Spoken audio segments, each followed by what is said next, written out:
Hey everyone, happy Thursday. Hope everyone's having a good day. Welcome along to today's deep dive, where I'll be joined by my colleague Costa. And for those that haven't met me before, my name is Marcus. I'm the customer success specialist here at Sendible. And today's session, we are going to talk about how we can add different types of media to your social media post via the compose box and other areas around the dashboard. And before I get started, I'll just help people get to grips with how to navigate around. So to the right of my face, you should see a chat tab where if I just say hello, we'll get a little notification. So feel free to add your comments into the chat as we go along. Next to the chat tab, we've got a questions tab. So in about 15 minutes, Costa will jump back into the room and he will help answer any questions that you guys have left. So feel free, as I'm just talking about media and adding stuff to the compose box, to jump into the questions tab and leave your questions there. We do ask to keep the questions relevant to today's topic, just so we can leave enough time to cover those. And for those that have joined us before, before we jump in, we do a icebreaker. So today's icebreaker, I've finished binging the Squid Games on Netflix, and it got me thinking what used to be my favorite playground game.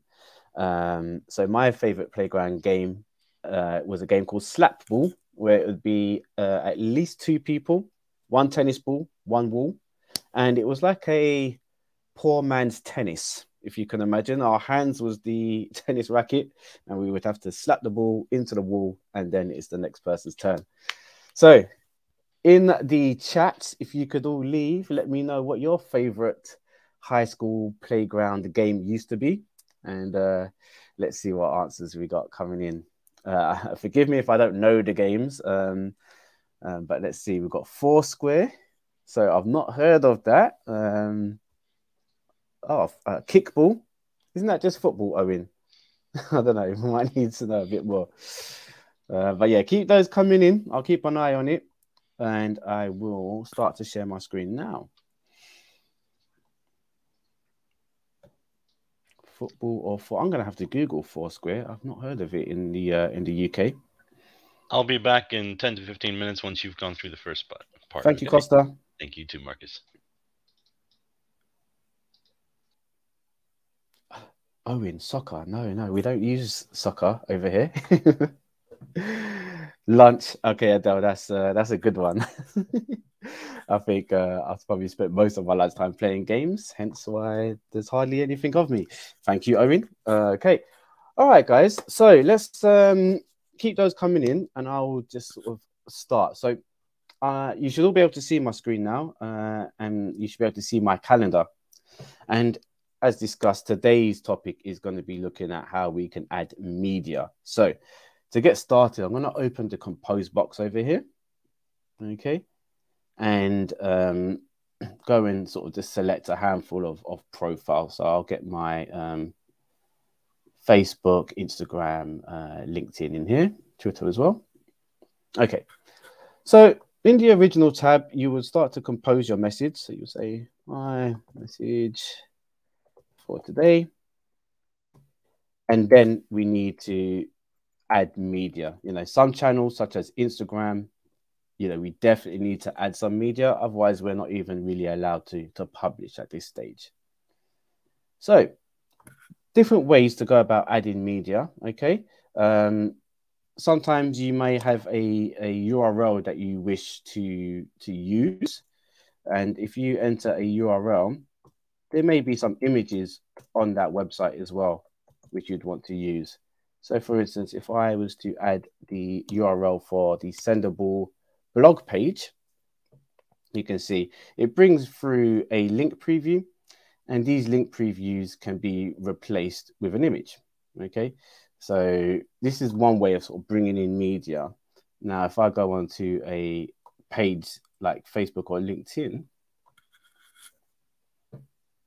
what Facebook and LinkedIn will allow us to do is to sort of search through this URL and to see if there's any other images that can be used. So I can use the navigation arrows to scroll through this page here to see which other images can be used.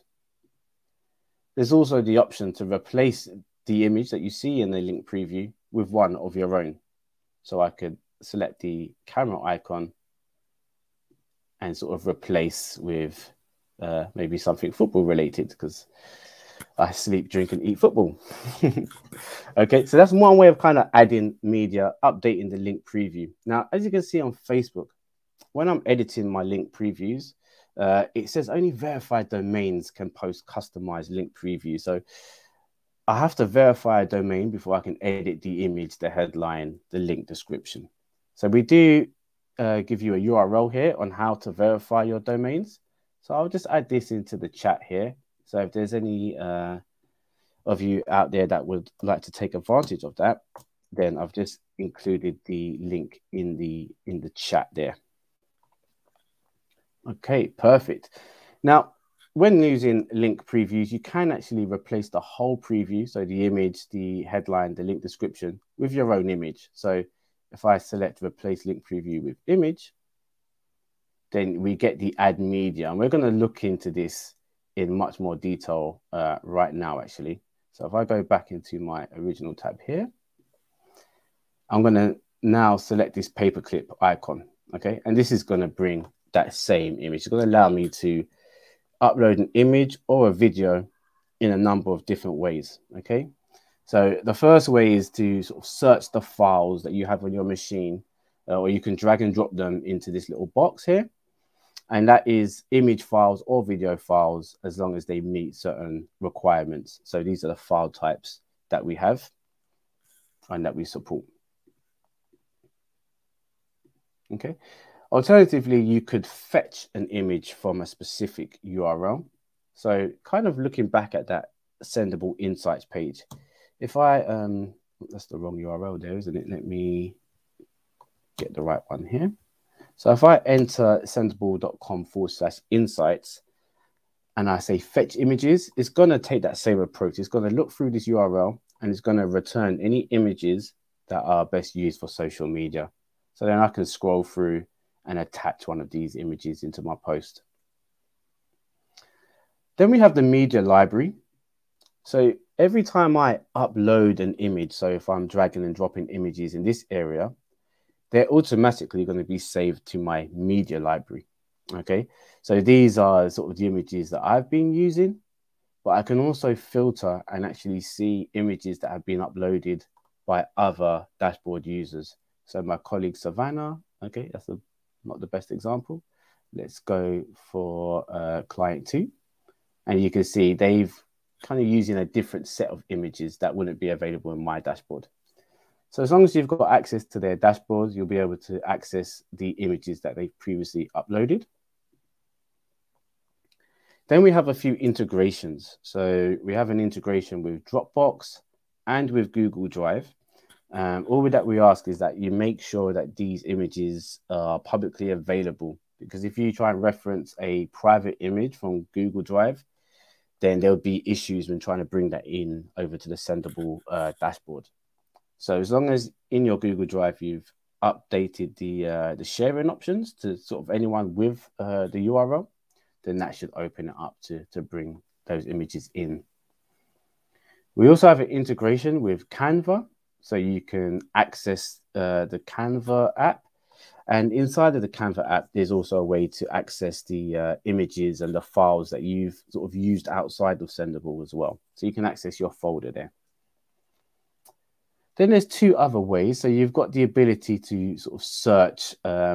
Google used to be included. That's now sort of sunset. But we have Flickr, where you can go through and search for free images. And the same with YouTube. You can actually go and bring in a video from YouTube directly into your Compose box. So there's various different ways of adding your media here. So if I just go in and I select an image, okay, so then this image will then be shown across all networks, as long as you haven't made an edit on a specific channel. Now, once you have an image inside of your compose box, you can then click the pencil icon to edit the image. Now, if I edit the image while I'm in the original tab, I'll have lots of image formats available to me. So as you can see over on the left-hand side, I've got sort of a format for Instagram, Facebook, Pinterest, LinkedIn, you name it. So that's going to be really useful if I'm trying to make a crop for a specific network. Okay.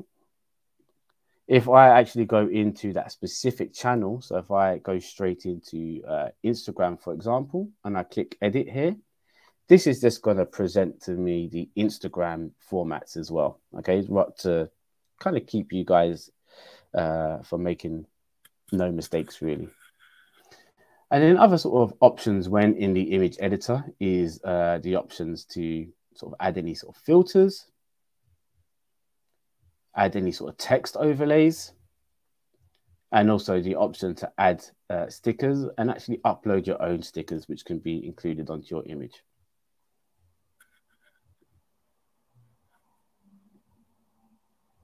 Okay, perfect. So you've also got the option to remove any images and change image. So this will just bring up the add media box again. All right, fantastic. Don't forget to get your questions in as well in the tab to the right. I can see there's a couple coming through. All right, perfect. So it's not only images that we support, we also support videos as well. And there's a nice little feature with the videos. Now, rather than uploading and dragging and dropping a video here and watching you sort of having you watch the upload time, I'm not going to do that. What I'm going to do is I'm going to click on this book icon, okay, down here, because this book icon will allow me to reference content that I've previously saved, including images and videos.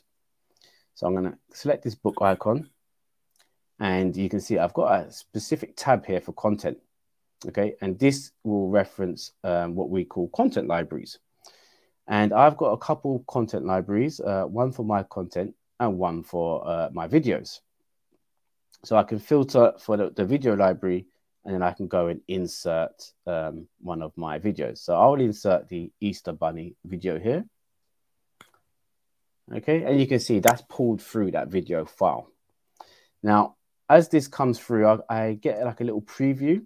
And I have some options here. So I can remove the video and I can edit the video. So I'm just going to edit this video because I want you guys to see the different options when using a video in your post. Okay. So when I'm in the video settings, there's a couple of options available. So the first is a video title. Okay. So I can call this Huge Rabbit. Okay, and this title will be shown on YouTube, on LinkedIn, and on Facebook.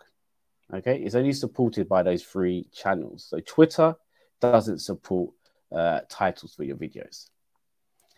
Then I have this little details section. Okay, so this is literally what you would see when you're sort of tagging your video on YouTube.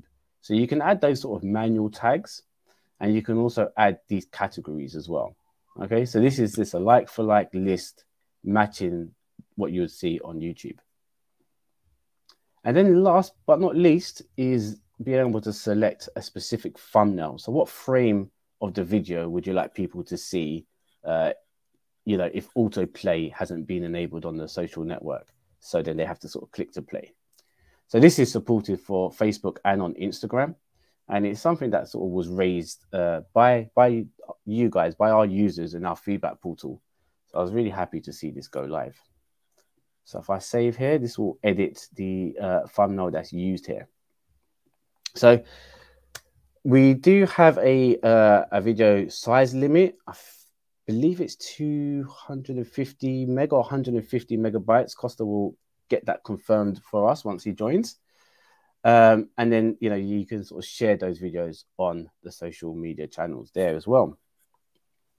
Okay. See if there's anything else that I wanted to go through. I think that might have covered most things. So let's just see. So we've included the image and a video. We know how to generate images from link previews. How to add media via the bulk compose. I knew I forgot something. So I'm going to go ahead and close this compose window here. And I'm going to open compose in bulk, which is this little icon next to the compose window. Okay, so with compose in bulk, you can sort of go through. I'm not going to sort of spend too much time on how compose in bulk works, but what I do want to bring your attention to is this image column over here. Okay, so you can add your media in bulk. However, compose in bulk doesn't support videos. Okay, so if I go to attach image, you can see it only allows us to upload images this time, no videos and no sort of really high file sizes either. But you are allowed to upload the videos and your images in the same way, fetch them from URLs and kind of use those same options. Now, if you was composing in bulk and you really wanted to use a video, okay, what you could do is just to maybe add a little placeholder here or something in the message where you're sort of prompting yourself to add a video at a later date.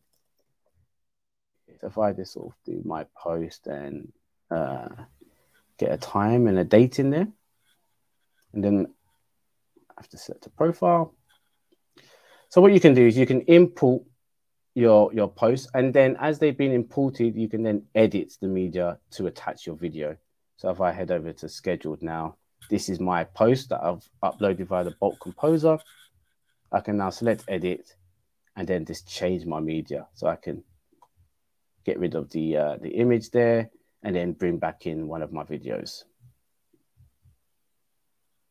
Okay, so that would be the workaround. If you wanted to use the bulk composer in conjunction with videos, you can get all of your post text added, any sort of links, and then sort of just go through in this view and attach your media. Okay, that is kind of everything I wanted to go over. Costa will talk about the guidelines and help troubleshoot and answer any of your questions. So thank you, Costa. So much, Marcus. Over to you. Thank you. So we did get one good question from Kathy. Kathy's question was, can you edit an image in Canva or just bring in one that you have already created? So you can import images which you already have in Canva by saving them into a folder. When you use the Canva integration in Sendible, you can bring through images that you've already created, but you can create new ones as well. Now, if you guys check out the answer that I've posted to Kathy in the questions tab, you'll see that I've sent her a couple of links. The first one is to the webinar, which is dedicated to Canva, which is excellent, and I think you guys would love. And I've also added the support article, which is also dedicated to Canva. Okay, so Owen has asked a question. Now he says, when posting in bulk, can you edit the link previews for links? Let's take a look. So, Marcus, would you mind if I share my screen? Of course. Sorry, I will stop sharing now. No worries. Screen 2.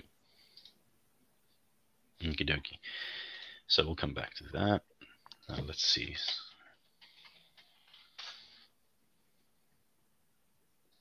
I'm going to take that URL. I'm going to go to the bulk composer. Select a profile, anything.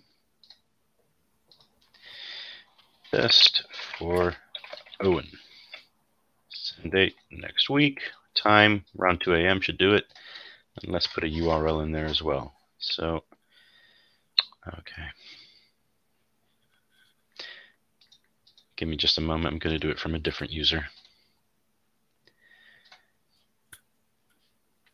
Okay.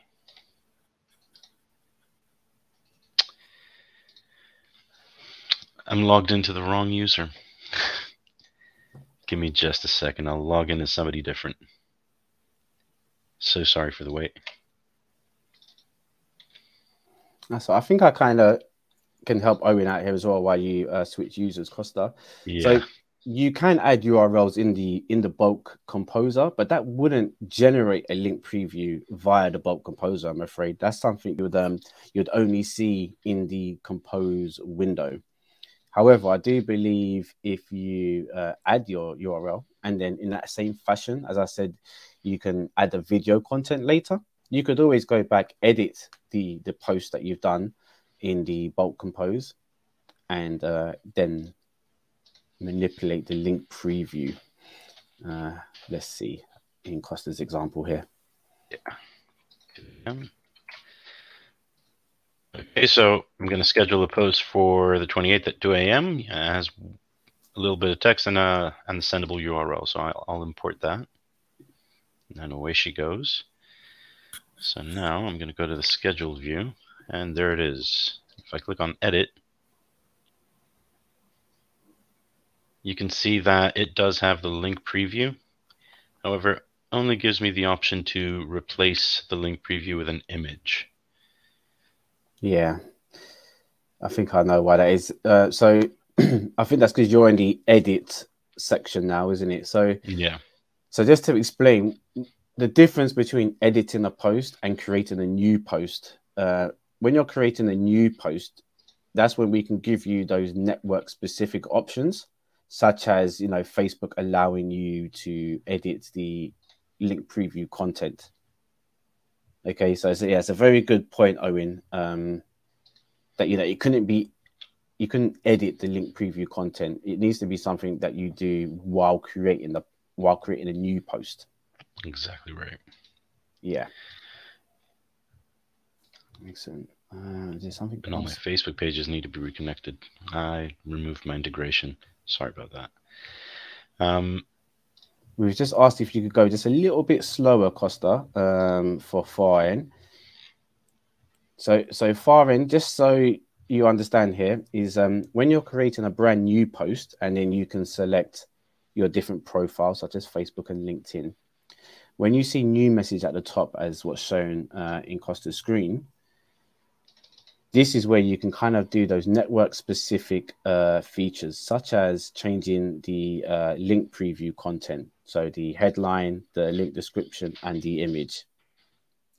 Now, if Costa was to save or schedule this post, when he returns to it in its edit mode, I'll just... yeah, so like this scheduled post right here. Exactly. So if we were to try and edit a post that was for Facebook that contained the link, because we're now in edit mode, we've lost that functionality to change what that link preview says and looks, you know? So you could remove it and probably add a completely different link, but you wouldn't be able to manipulate the content inside that link preview whilst in edit mode. So I hope that helps Far and Owen. Okay, can't see any other questions. I think Kathy is about to let us know something in the chat. Oh, no, she's just saying have a good one, Kathy. And goodbye. Yeah, no, thank you for joining, Kathy. We'll see you again very soon. Okay, so Costa, yeah, just a bit about the community guidelines, if you can. Yes, I'll touch on the community guidelines, and I also wanted to mention the image and video guidelines as well. So when you go to the compose box and you add any profile, say we're going to add a Facebook page profile. Actually, no, I'll add a different one. I'll add Instagram.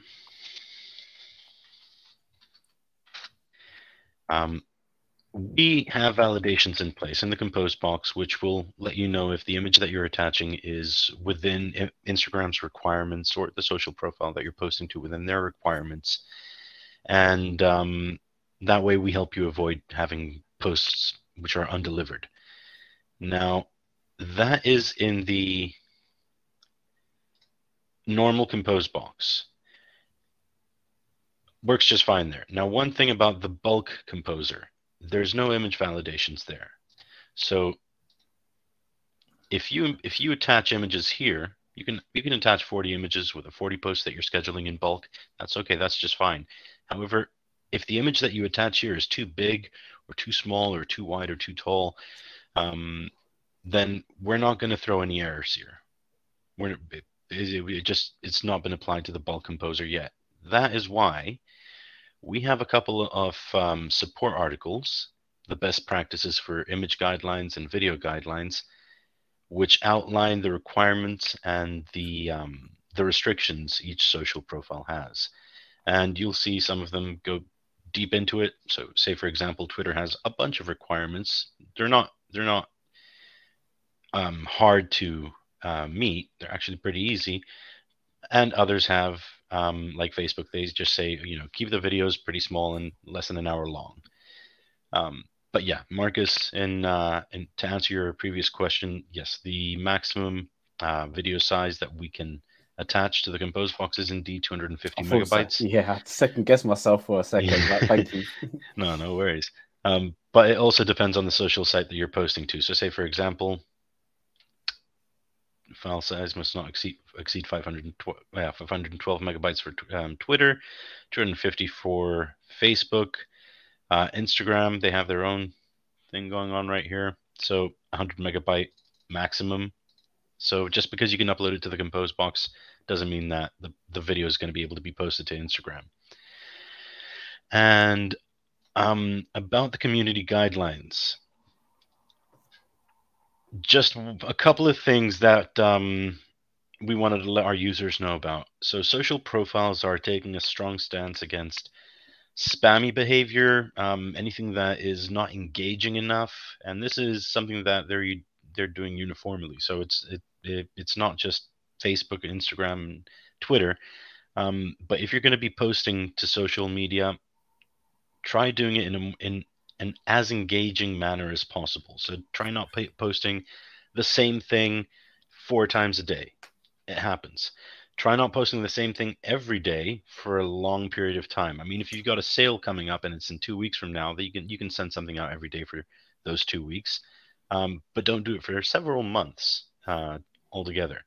Now, the reason we're saying this and we're asking our users to post responsibly is because, like I said, they're taking a strong stance, and we don't want anyone who's posting through Sendible to have their Twitter account restricted or their Instagram account restricted, or to get all their posts to start bouncing because they're being flagged by social media sites such as Instagram or Twitter. So it's just that try to keep your posts engaging. If you're going to set them to repeat, you can absolutely do so, but not for too long and not in intervals which are too small. And if you have any questions about the community standards, please be sure to let us know, and we would be more than happy to explain anything at all you'd like to know. Awesome. Thank you, Costa. Thank you. And I just wanted to raise something that I see quite a lot as well, where people ask me, why can I not post more than one image on Instagram? I get literally at least once a day. So just to let you know that Instagram has actually blocked this activity from all third-party apps. It's just something that's not available via their API, which is kind of how we communicate with the Instagram platform. But to get around this, we do have a profile type called Instagram reminders. So just a little option shown here at the bottom left. This Instagram reminder is another profile type, and we will be doing a deeper dive on this next month. But it's just another profile type that kind of works with the mobile app. Okay, so you can then still prepare your carousel images and then kind of send a push notification either via the app or via email, which will allow you to receive the multiple images, but you would have to do the publishing natively. So keep an eye out next month. We will take a deeper dive into this because I know it's something that comes up quite a lot. And just rest assured, as soon as Instagram allow third-party apps to take this action, then Sendible will be on the case. Okay, just looking at the chat here. Thanks for the presentation. I always learn something new. Oh, thank you. That is so nice to hear. And I think that is basically everything we did want to talk about. Please join us next week. We're going to have a guest speaker from our marketing team talking about content pillars. So that's going to be really insightful as well. So look forward to that one. And the email for next month's webinars will be sent out shortly. So thanks everyone for attending. Thank you, Costa, for your help. Thank you And too. we will see you all again soon. All right. Have a good one. Bye, everyone. Bye now.